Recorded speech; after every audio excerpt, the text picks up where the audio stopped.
Então, nós estamos honrados e agradecidos pela sua presença aqui nesta tarde maravilhosa, né? Eu agradeço a Deus pela presença de todos vocês, mas especialmente agradeço a presença aqui do Wellington, meu amigo particular, desde os tempos de Colorado, né? Está ali ao lado do João, do Carmo, da Luísa, do Edson, né? Amém. Glória a Deus. São pessoas que estão abençoando o nosso culto, a nossa igreja e as nossas atividades. Mas, queridos, esse fim de semana, então, como eu já disse também, houve muita correria em tudo o que aconteceu aqui. E nós tivemos ontem à noite o lançamento do Manancial Start. O que é? Queridos, um sonho que Deus te dá, e você acha que é só um sonho, ele nunca vai passar de um sonho. Pode escrever isso aí, tá? Mas quando você entende que o sonho vem de Deus, Deus se encarregará de tornar realidade. Amém? Amém. Querida, é avisos do dia da Bíblia. É outro, não é esse arquivo aí não, filha. Avisos dia da Bíblia. Então, queridos, lá ontem à noite, no setor 13, agradeço a Deus pela vida do Avanilton e da Adriana, que estão liderando aquele lindo trabalho. É mais um que vocês estão lançando como obra missionária. Já está lá funcionando. Daqui mais alguns dias, alguns tempos, nós teremos outras igrejas em outros bairros, porque cada célula tem a possibilidade de se transformar numa igreja. Depende de cada um de nós. E o Manancial Start, ele começou no coração de alguns adolescentes. Hoje eles são adolescentes, mas a ideia era Manancial Kids. E o tempo foi passando, queridos, e agora chegou o tempo de Deus. Hoje já é uma realidade o Manancial Start. Ontem à noite, no setor 13, foi o lançamento oficial. Daqui uns dias nós teremos mais atividades, mais apresentações deles aqui no dia a dia da nossa igreja. E daqui uns dias, queridos, o Manancial Kids vai se tornar realidade também. E assim por diante. Vai ter o Manancial Young. Vai ser uma igreja que muitos vão se surpreender com o que vai acontecer nas ruas e na cidade de Vilhena.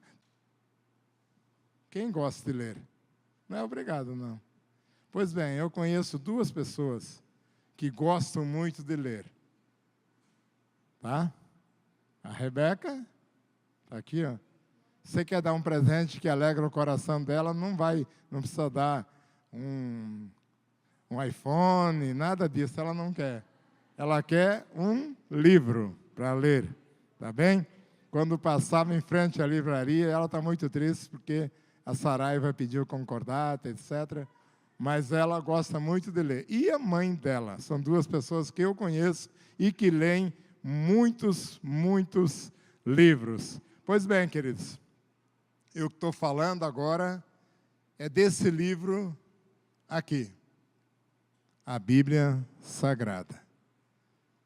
Tem muita gente que lê milhares de livros aí, história, geografia, ciência, física, matemática, química, biologia, se forma em medicina, continua estudando o resto da vida, se forma em direito, continua estudando o resto da vida, mas o único livro que garante o sucesso na eternidade está aqui, a Bíblia Sagrada. E hoje, então, por essa lei de 19 de dezembro de 2001, o então presidente Fernando Henrique assinou como sendo o dia da Bíblia, o segundo domingo de cada ano, no mês de dezembro, segundo domingo de dezembro. Então, é o dia da Bíblia. E a Bíblia, ela tem uma história maravilhosíssima. A história da Bíblia é simplesmente fantástica, porque a sua preservação, a sua tradução, a distribuição, ela é única.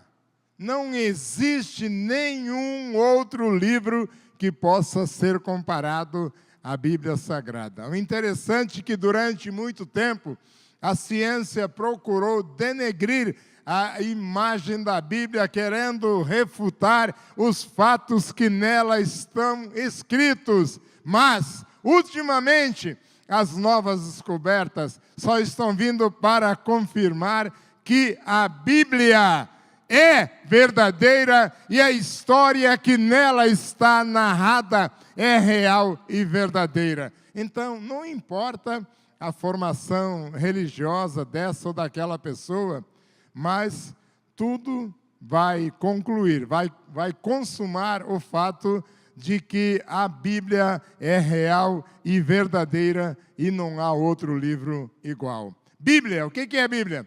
Do grego, é o plural de livros.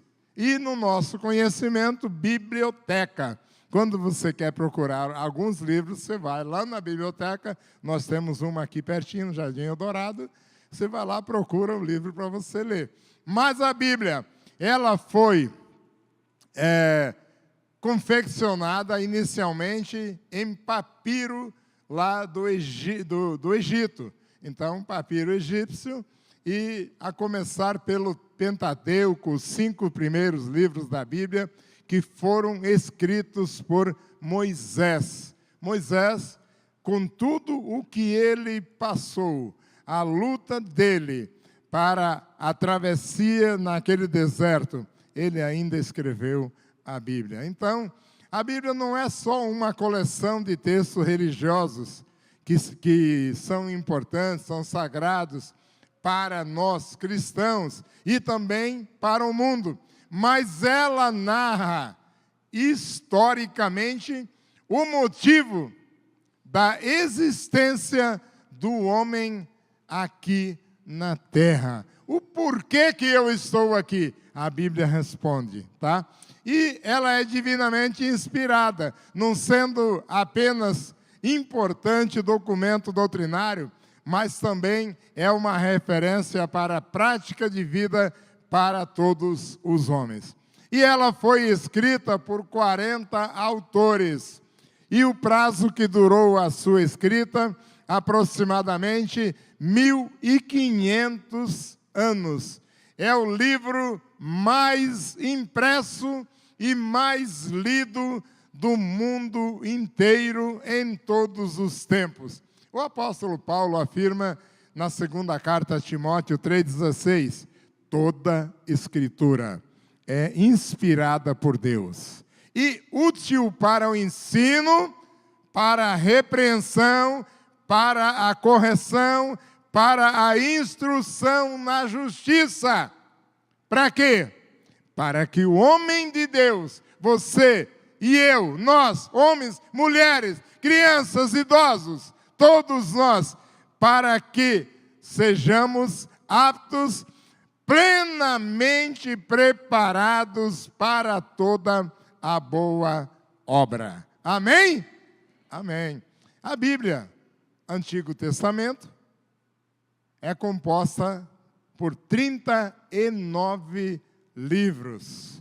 Nós tivemos, então, depois da conclusão do Antigo Testamento, um período intertestamentário, que muitos dizem que foi um tempo de silêncio de Deus, e o Novo Testamento, 27 livros, fazendo um total, então, de 66 livros. O Antigo Testamento, ou Velho Testamento, foi escrito em hebraico e aramaico. Já o Novo Testamento foi escrito em grego, mas um grego popular, chamado grego koiné.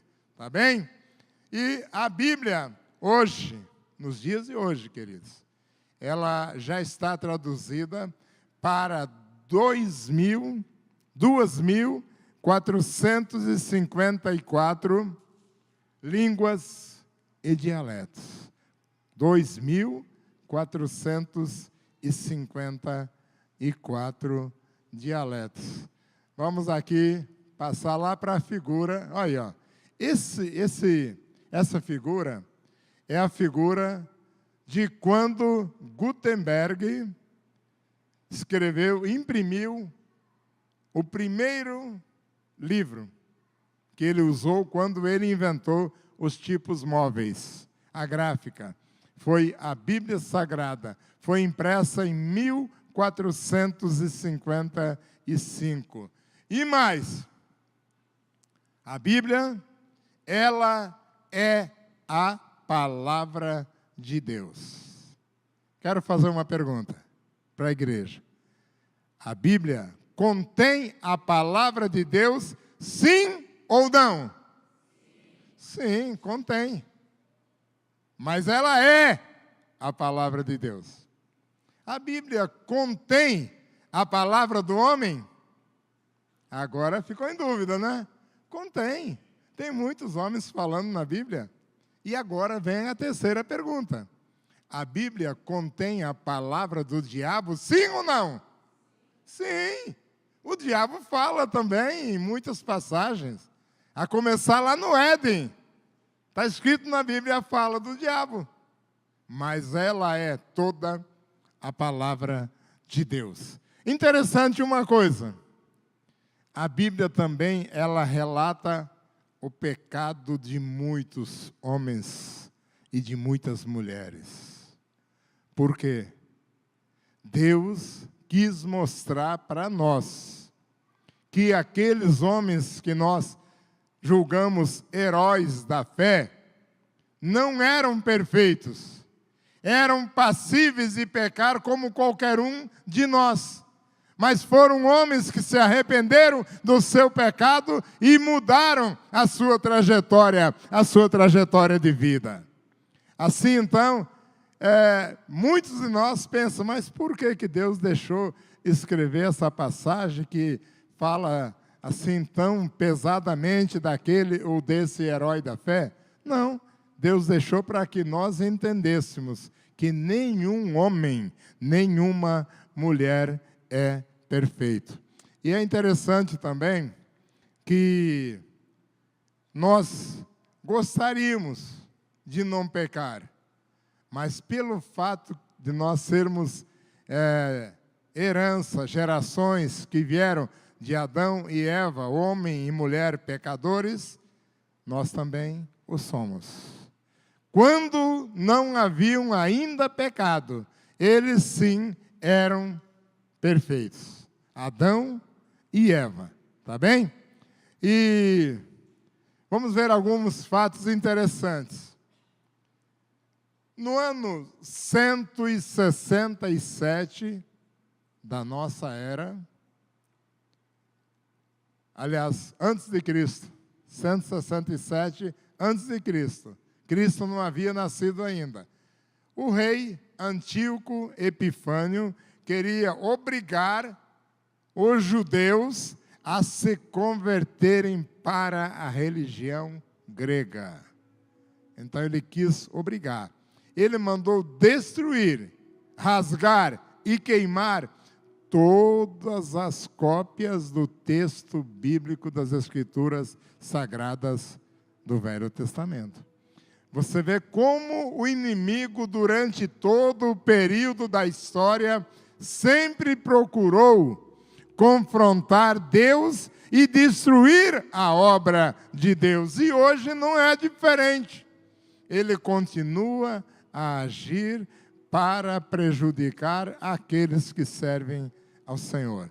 E os enviados desse rei, Antíoco Epifânio, eles rasgavam e queimavam todos os rolos, todos os papiros que eles encontravam em qualquer lugar que fosse e matavam aqueles que liam tais escrituras. A Idade Média, que nós chamamos o período das trevas, a idade das trevas, né? Nós temos muitos fatos, mas eu vou citar alguns aqui. Alguns líderes católicos se irritaram porque muitos seguiam a Bíblia, ao invés de ensinar os dogmas católicos. E aí eles rotularam esses homens e essas mulheres de hereges ou rebeldes. Então, por quê? Qualquer pessoa que possuía a Bíblia Sagrada, uma cópia dela ou uma folha num caderno transcrito à mão mesmo, os textos bíblicos, a pessoa era queimada, morta ou queimada, tá bem? E a ordem era procurar esses hereges, fazer busca em todas as casas suspeitas, inclusive nos lugares subterrâneos, e a casa que fosse achado um herege, ela seria destruída e queimada. Tem um livro, é uma apostila, vocês procurem na internet, ela está em PDF, fácil de ler, O Rastro de Sangue, O Rastro de Sangue. Então, esse livro, ele traz muitos detalhes do que aconteceu dessa perseguição durante a Idade Média. Então, a palavra da Bíblia, sendo a palavra de Deus, ela é infalível nos seus escritos. E eles se cumprem fielmente, literalmente no mundo, e só não obedece e não observa quem quer. Hoje, muitas pessoas que se diziam ateus, quando foram ler a história da Bíblia, como ela foi perseguida, destruída, queimada, e perseguidas as pessoas que portavam ela, essas pessoas estão se convertendo. Aquele que não crê na Bíblia, não crê na existência de Deus, pois ela prova seguramente a existência do Criador de todas as coisas. Então, durante esse período da Idade Média, foi o período de maiores perseguições de todos os tempos. Foram feitos tenazes esforços para destruir as Escrituras. E assim como os grupos que possuíam a Bíblia, seja que segmento religioso fosse, eram dizimados, eram destruídos, matados todos. Calcula-se que aproximadamente 50.000 cristãos pereceram durante os 1.200 anos da Idade Média, pela defesa do nosso Evangelho. Tá? Então, é muito, muito forte mesmo. As pessoas queimadas, torturadas, mortos, muitos serviram de palanque de iluminação em praças públicas. Aqueles que não se recusavam em obedecer a palavra da Bíblia. Eles eram amarrados, colocados em estacas, vivos, em praça pública, e colocado azeite e incendiados ali. Muitos então foram mortos, esquartejados, lançados aos cães, lançados aos leões. Houve também esse tempo que muitos foram então destruídos, tá bem? E o maior massacre que se conhece é o massacre de São Bartolomeu. Lá em Paris, na noite em que se comemora o dia de São Bartolomeu, aconteceu esse massacre traiçoeiro, que foi uma guerra religiosa, um horrendo massacre em nome da pureza religiosa. Foi um episódio da história da França, que foi uma repressão ao protestantismo e foi engendrado pelos reis franceses que eram católicos. Assim, esses fatos, esses acontecimentos aconteceram dia 24 de agosto de 1572, lá em Paris.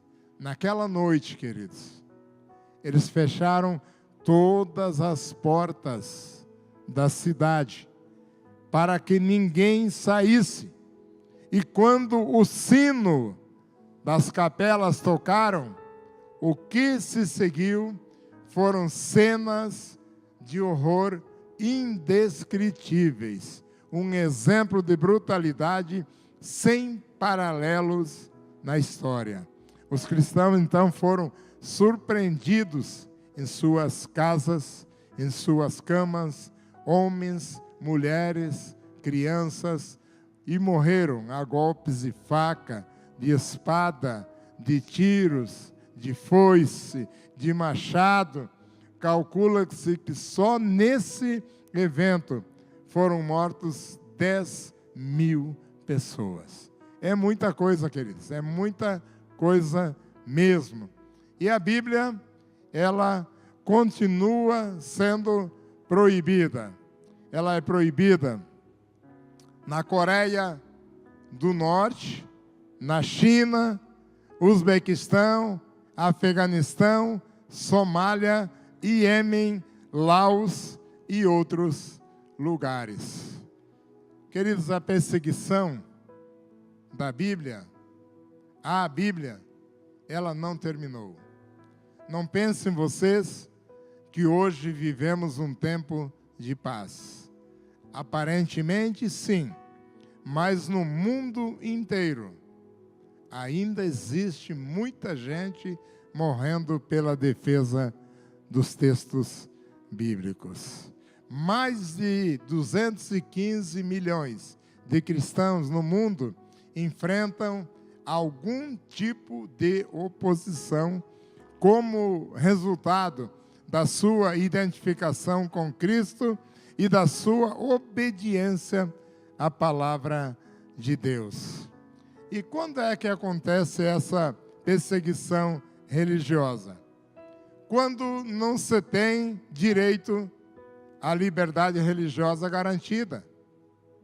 Muitos lugares é assim. Quando a conversão ao cristianismo, ela é proibida por conta de ameaças vindas do governo, vindos da família, vindos de algum tipo de grupos extremistas. E vem também quando as pessoas são forçadas a deixar as suas casas, o seu emprego, com medo de que a violência os possa alcançar. Muitos são agredidos fisicamente e até mortos por causa da sua defesa da fé e da palavra de Deus.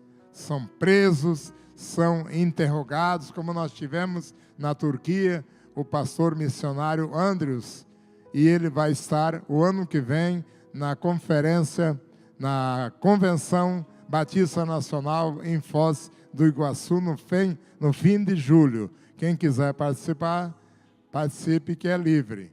Só fazer a sua inscrição no site. Então, o missionário Andrews estará lá. Ele foi torturado por amor a Cristo. E a palavra, queridos, ela é muito certa. Jesus deixou claro: no mundo tereis aflições, mas tenham bom ânimo, porque eu venci o mundo. Queridos, e quando nós olhamos para a Bíblia Sagrada, nós vamos encontrar nela aquilo que precisamos. Muita gente acha que a maneira de ser salvo é praticando boas obras. As boas obras são uma obrigação para nós andarmos nelas. Mas Jesus deixou claro esse versículo. Vamos ler juntos? Examinai, porque vós cuidais ter nelas a vida eterna, e são elas que de mim testificam. Jesus, então, ele veio para resgatar homens e mulheres pecadores, para que nós tivéssemos o nosso nome escrito no livro da vida, para que a paz de Cristo entrasse no nosso coração e em nós habitasse, e para que a vida eterna fosse garantida por pessoas tementes a Deus, pessoas de bom coração, que receberam a informação através da Bíblia e mudaram o curso da sua história. Queridos, hoje é um tempo de vitória, porque você e eu temos a liberdade de entregar a nossa vida a Jesus e deixar Ele tomar conta. Amém? Eu quero fazer uma pergunta. Há alguém aqui nessa noite, nessa tarde, que gostaria de entregar a sua vida a Jesus?